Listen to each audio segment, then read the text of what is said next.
ஒரு சமயம் பரமசிவனும் பார்வதி தேவியும் தூங்க போனாங்களாம். பரமசிவன் நல்லா தூங்கிட்டாராம். அவர் தூங்கிய பிறகு எப்பொழுதும் போல பார்வதி தேவி கிளம்பி போயிட்டாங்களாம். அன்றைக்கு மட்டும் தற்செயலா சிவபெருமான் தூக்கத்திலிருந்து விழிச்சுக்கிட்டாராம். சுற்றுமுற்றும் பார்வதி தேவிய தேடி பார்த்தாராம், காணலையாம். அவரை தேடி பார்த்துட்டு திரும்பவும் தூங்க போயிட்டாராம் சிவபெருமான். தன்னுடைய வேலைய முடிச்சுக்கிட்டு பார்வதி தேவி ஒன்றும் தெரியாதது போல பரமசிவன் பக்கத்துல வந்து படுத்துக்கிட்டாங்களாம். இரவு எங்க போன அப்படின்னு பரமசிவன் பார்வதி கிட்ட கேட்டாராம். எனக்கு தூக்கம் வரல, அதனால உலாவி விட்டு வந்தேன் கொஞ்ச நேரத்துக்கு அப்படின்னு சொன்னாங்களாம். அதற்கு மேல சிவபெருமான் எந்த கேள்வியும் கேட்கலையாம் பார்வதி தேவி கிட்ட. மறுநாள் இரவு சிவபெருமானுக்கு தூக்கம் வரலையாம். நடு இரவுல பார்வதி தேவி வழக்கம் போல கிளம்பி போனாலாம். அவளுக்கே தெரியாம சிவபெருமான் பார்வதி தேவிய பின்தொடர்ந்தாராம். பார்வதி தேவி சுடுகாட்டுக்கு சென்று விகாரமான உருவம் எடுத்து அங்கிருக்கும் பிணங்களை தோண்டி சாப்பிட்டாளாம். இதை பார்த்த சிவபெருமான் அதிர்ச்சி அடைந்தாராம். இதற்காக தான் பார்வதி தேவி தினமும் இங்க வருகிறாள் போல அப்படின்னு உறுதி செஞ்சுக்கிட்டு திரும்ப அவர் வந்துட்டாராம்.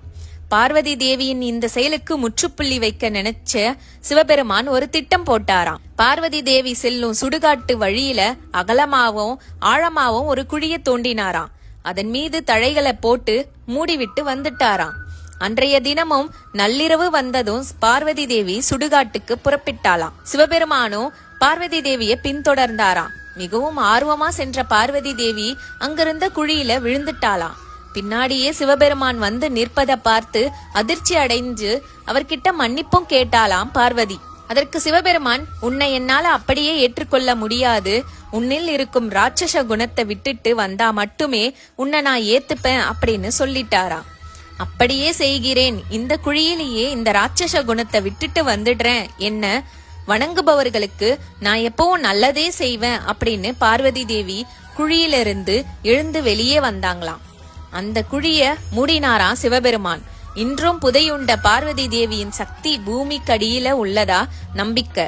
இந்த காட்டேரி அம்மன் தான் காவல் தெய்வமாகவும் பலருக்கு குலதெய்வமாகவும் வழிபடுறாங்க.